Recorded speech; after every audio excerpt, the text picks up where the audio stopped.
亲爱的姐妹们，传道，晚上好，大家好吗？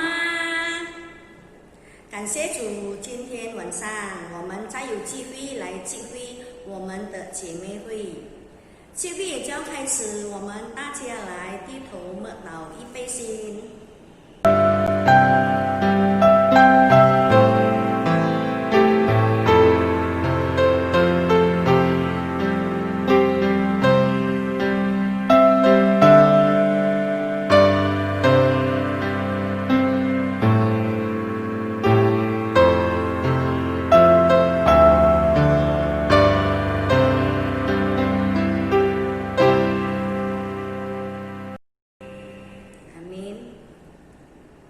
我们来赞美上帝，我们来感谢的心，看到主的爱与我们同在，我们用我们的声音来歌颂赞美主，我们来赞美上帝，一切歌颂赞美主。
我们来祷告，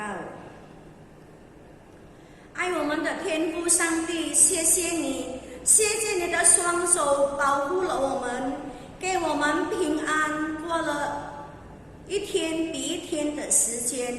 今天晚上，谢谢你，你带领了我们的脚步，每个姐妹们跟我们的传道人，我们在一起都能够参加我们的姐妹会。主啊，谢谢你。主啊，求你赦免我们一切的过犯。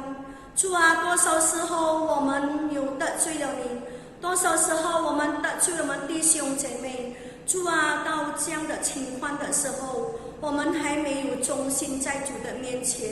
主啊，求你赦免我们的一切过犯，带领我们每个姐妹们，我们都有加油的心，我们都能够做好的见证，在家里，无论在哪里。主啊，求你帮助，望将我们姐妹会交在主的圣中当中，求主带领帮助我们，给我们都有更热心的来到主的面前。主啊，不忘记将我们传道人的时间交在主的手中，把他的话语，将主的话语都能够传给我们。主啊，求你听我们祷告，我们这样的祈求祷告，乃是奉靠主耶稣圣名所求的，阿们。弟兄姐妹，我们再上帝，我们在主里面，我们是一家人，好不好？我们彼此来饶恕，彼此相爱，彼此来跟热心来赞美主。我们来打开，我们在赞美上去，我们说，我们是在主里面，我们是一家人。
我们来读经，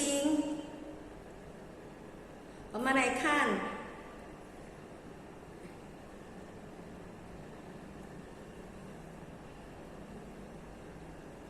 约翰福音一书第2章第7节到11节。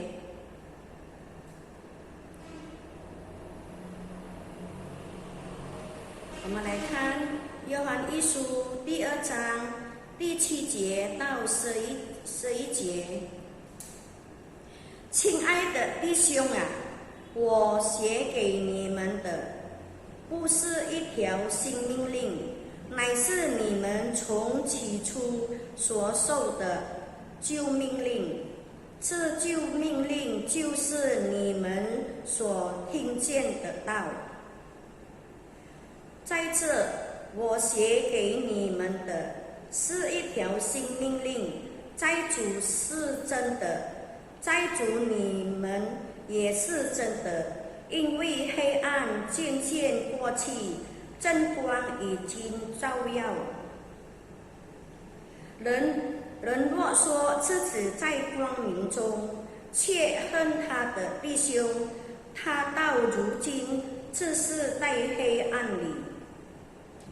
爱弟兄的，就是住在光明中，在他并没有含铁的要由。唯不恨弟兄的是在黑暗里，却在黑暗里行，也不知道往那里去，因为黑暗叫他眼睛瞎了。阿们。我们还没听主的话以前，我们来用我们的心，用我们的行为来播出爱。我们来赞美上帝，播出爱。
Selamat malam ibu-ibu yang terkasih, salam bagi kita semua.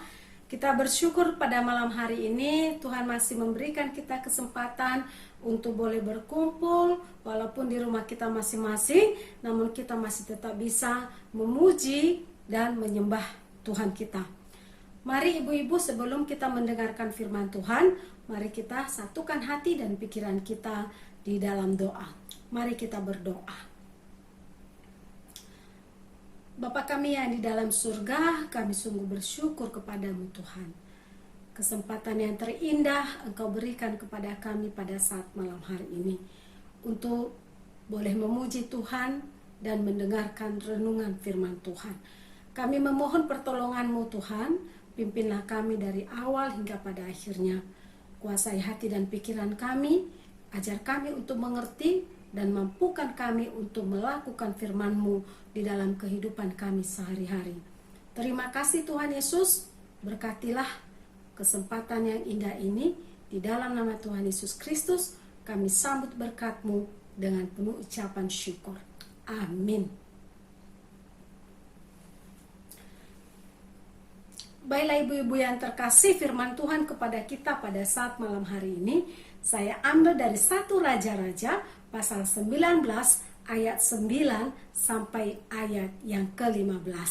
Demikian bunyi firman Tuhan. Allah menyatakan diri di Gunung Horeb. Di sana masuklah ia ke dalam sebuah gua dan bermalam di situ. Maka firman Tuhan datang kepadanya demikian. Apakah kerjamu di sini, hai Elia? Jawabnya, aku bekerja segiat-giatnya bagi Tuhan, Allah semesta alam.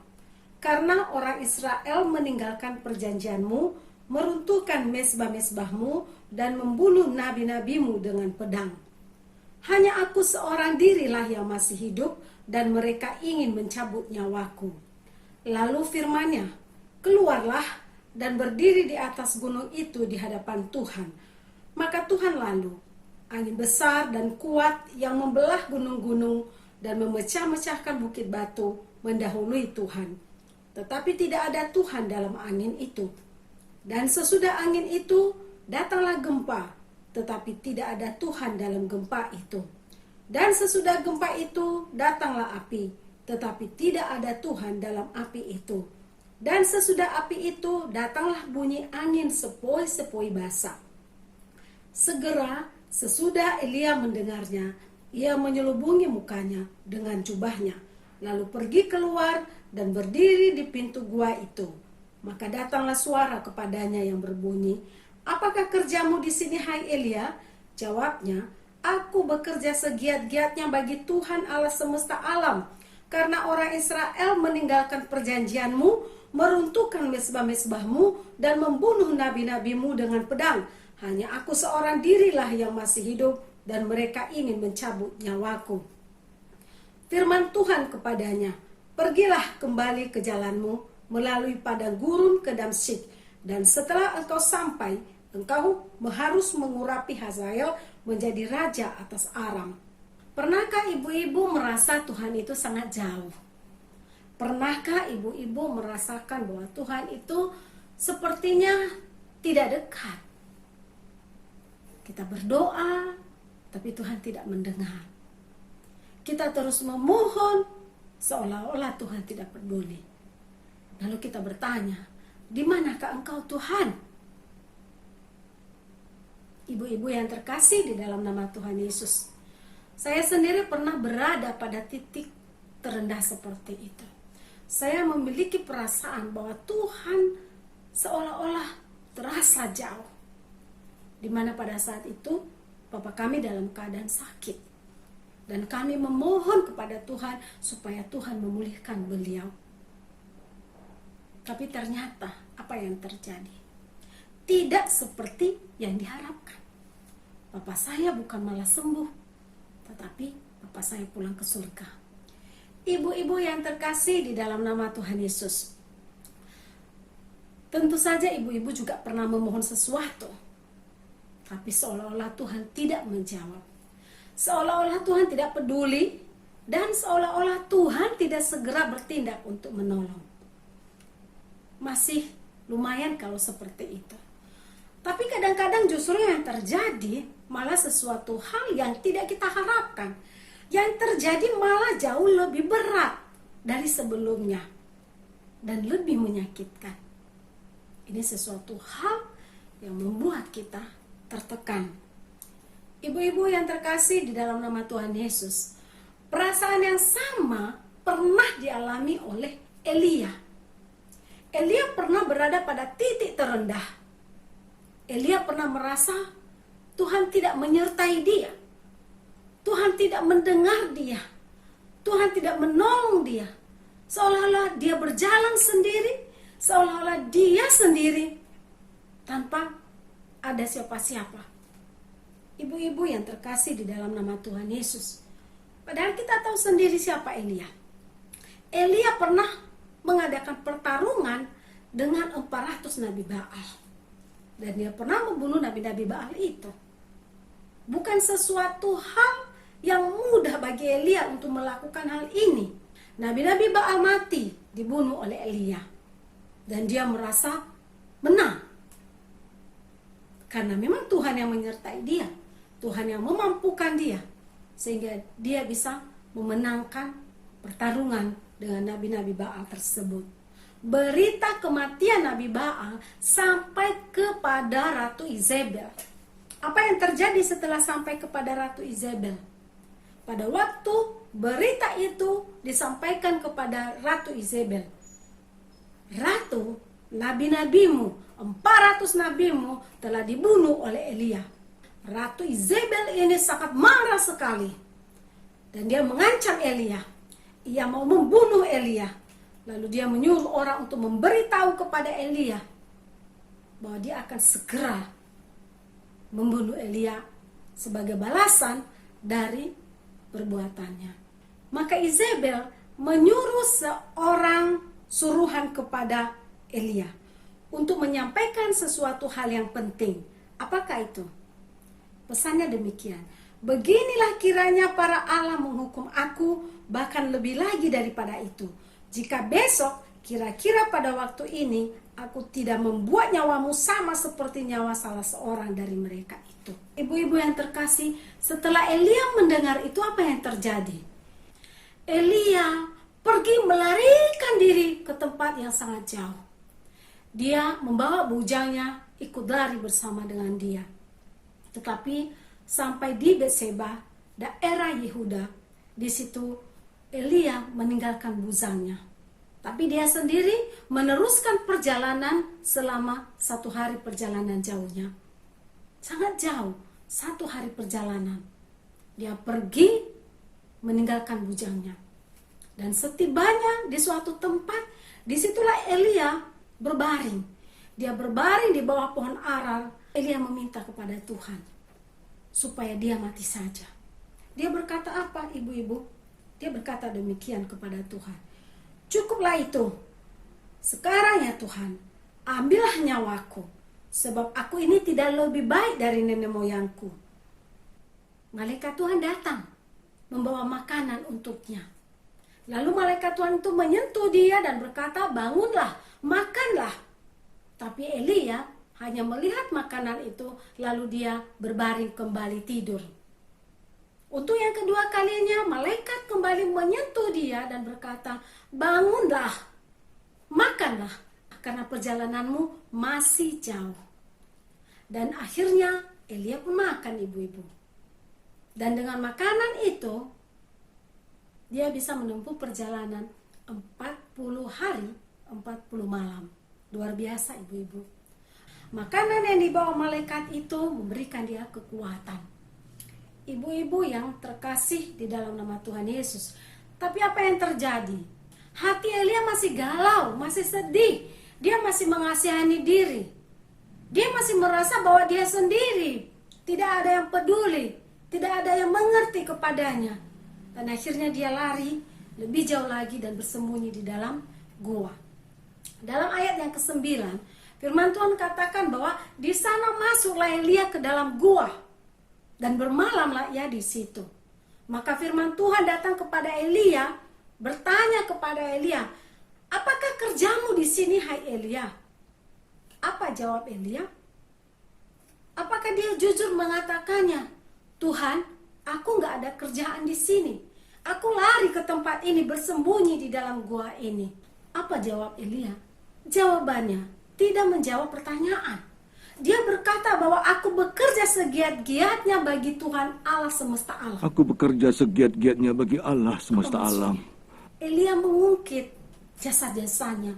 Elia mengungkit apa yang sudah dia lakukan. Elia mengungkit apa yang sudah dia kerjakan. Dalam kondisi perasaan tertekan, depresi, merasa sendiri, tidak ada yang peduli. Pada saat itu Elia memikirkan semua kebaikan, semua perbuatan yang pernah dia perbuat di masa lalu. Seolah-olah Elia berkata bahwa mereka tidak peduli sama aku Tuhan. Mereka tidak tahu selama ini aku begitu giat di dalam pekerjaan Tuhan. Aku giat melayani, tapi tidak seorang pun yang peduli. Bahkan Tuhan pun tidak peduli kepadaku. Elia melanjutkan perkataannya dengan mengadukan orang Israel kepada Tuhan. Dia berkata kepada Tuhan bahwa orang-orang Israel meninggalkan perjanjianmu. Orang-orang Israel meruntuhkan mezbah-mezbahmu. Orang-orang Israel membunuh nabi-nabimu. Tinggal aku sendiri, Tuhan. Dia mau mengatakan bahwa tak ada lagi yang bisa bersama aku. Tinggal aku sendiri, Tuhan. Tidak ada yang lain. Bahkan mereka pun mau membunuh nyawaku. Ibu-ibu yang terkasih di dalam nama Tuhan Yesus Kristus, ayat ke-10 ini adalah membuktikan bahwa Elia sedang mengasihani dirinya dan sedang menunjukkan bahwa tidak ada yang menyertai dia. Tidak ada yang bersama dengan dia. Tidak ada yang mengerti dia. Tidak ada yang peduli dengan dia. Dia sendiri. Tentu saja Elia berharap supaya Tuhan berbelas kasih kepadanya. Karena dia sudah menceritakan jasa-jasanya, perbuatannya. Dan dia juga sudah memberitahu kondisi orang-orang Israel yang meninggalkan Tuhan. Dan tentunya Elia berharap ada penghiburan dari Tuhan. Tentunya dia berharap ada penghiburan dari kata-kata Tuhan untuknya atas segala kondisi yang sedang dia alami. Di ayat 11 kita melihat di sana jawaban Tuhan kepada Elia tidak seperti yang diharapkan. Lalu firman-Nya kepada Elia, keluarlah dan berdiri di atas gunung itu di hadapan Tuhan. Maka Tuhan lalu. Ibu-ibu yang terkasih, Elia tetap di dalam gua, dia tidak keluar. Angin besar dan kuat membelah gunung-gunung. Bayangkan, angin besar dan kuat membelah gunung-gunung, memecahkan bukit-bukit. Tapi Elia nggak merasa bahwa Tuhan hadir. Setelah angin besar, setelah gunung-gunung dan bukit-bukit terpecah, lalu datanglah gempa bumi.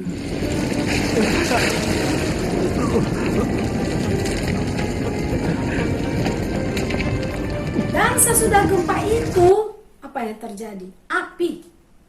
Tetapi apa dikatakan? Bahwa tidak ada Tuhan dalam api itu. Bayangkan ibu-ibu, sudah melalui angin, kemudian ada gempa, kemudian sekarang api. Elia tidak merasakan bahwa ada Tuhan di dalamnya. Datanglah bunyi angin sepoi-sepoi basah. Dan segera sesudah Elia mendengar itu, apa yang dilakukan Elia? Elia menyelubungi mukanya.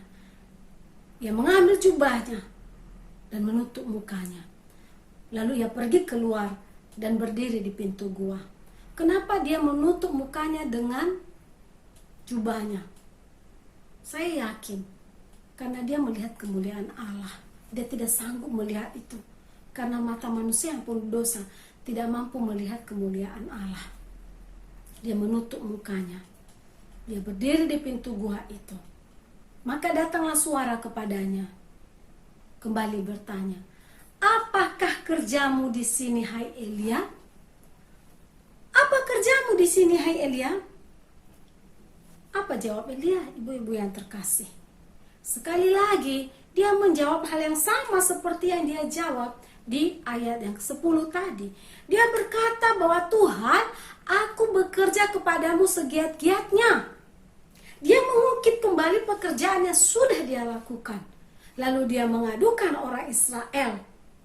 Orang-orang Israel meninggalkan janjimu Tuhan. Orang-orang Israel meruntuhkan mezbah-mezbahmu Tuhan. Orang-orang Israel membunuh nabi-nabimu dengan pedang. Dan tinggal aku yang masih hidup. Dan mereka pun mau mencabut nyawaku. Tuhan berkata kepada Elia, Elia, pergilah, kembalilah ke jalanmu melalui padang gurun. Dan setelah engkau sampai di sana, engkau urapilah Hazael menjadi raja Aram. Apakah Tuhan meninggalkan Elia? Tidak. Sesungguhnya Tuhan tidak pernah meninggalkan Elia. Dia selalu ada di setiap keadaan. Bahkan ketika Elia sangat terpuruk, depresi, kehilangan kekuatan, Tuhan pun hadir. Dengan menghadirkan malaikat itu dan membawa dia makanan, itu sudah tanda kehadiran Allah, tanda penyertaan Tuhan. Buktinya 40 hari 40 malam Elia bisa kuat menempuh perjalanan jauh itu. Berarti Tuhan selalu menyertai Elia. Tapi Elia, karena dia hanya fokus pada masalahnya, dia tidak bisa merasakan kehadiran Tuhan di dalam hidupnya. Walaupun sebenarnya di setiap peristiwa Tuhan ada di sana. Dan di dalam segala hal yang terjadi, ada pesan Tuhan yang ingin Tuhan sampaikan. Tapi Elia tidak bisa merasakan itu karena hanya fokus kepada masalah, pada kondisi yang sedang terjadi. pada situasi yang sedang terjadi, sehingga dia tidak bisa membaca pesan-pesan Tuhan di balik semua peristiwa itu. Ibu-ibu yang terkasih di dalam nama Tuhan Yesus Kristus, situasi di mana kita ada pada saat ini, kita mungkin berada di titik rendah seperti Elia. Kita merasa sendiri. COVID yang sedang terjadi, kita mohon Tuhan, tolonglah. Tolong Tuhan, kami tidak sanggup menghadapinya. Tangan-tangan dokter sudah berjuang untuk menyelamatkan nyawa, namun begitu banyak nyawa melayang. Laboratorium juga sudah berusaha untuk menemukan vaksinnya, tapi sampai kini juga tidak ada jawabannya. Kita tidak berdaya, kita merasa sendiri, kita merasa ditinggalkan. Tapi apakah benar Tuhan meninggalkan kita? Tidak, ibu-ibu. Kalau Elia bisa menjalani 40 hari 40 malam, itu karena kekuatan yang Tuhan beri. Dan kalau kita bisa menjalani sampai hari ini, itu juga karena kekuatan yang Tuhan berikan kepada kita. Kita hidup bukan karena kekuatan kita sendiri loh. Kita bisa kesana kemari dengan perlindungan Tuhan. Bukan karena kita bisa menjaga diri, bukan.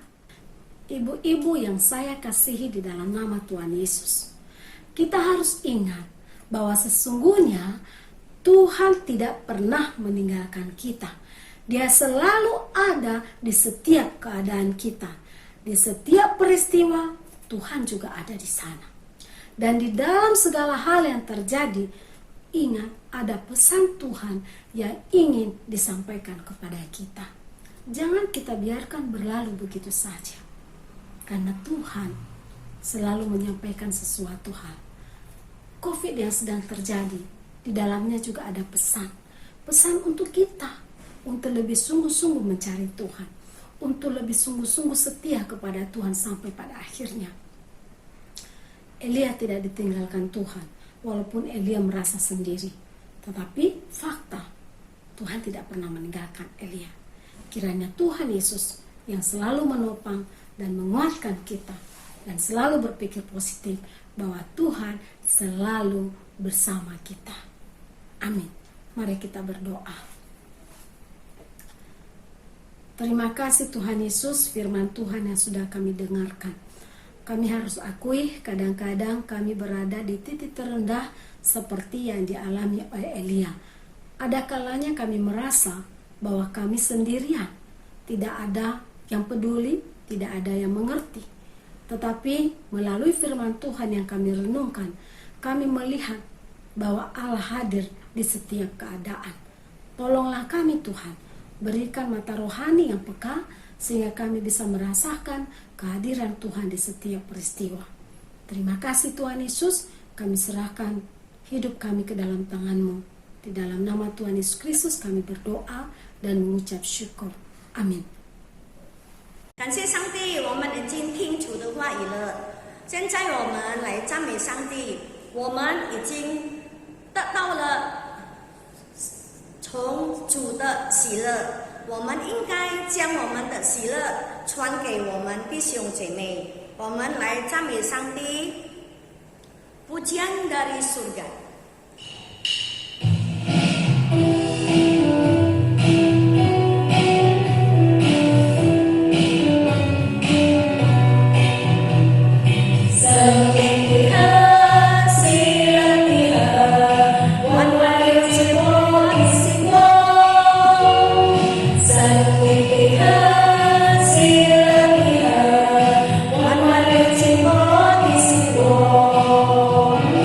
Oh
来念主祷文。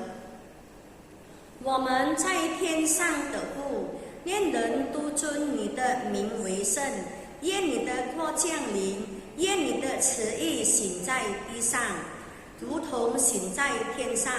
我们日用的银食，今日赐给我们，免我们的债，如同我们免了人的债，不叫我们遇见试探，拯救我们脱离凶恶。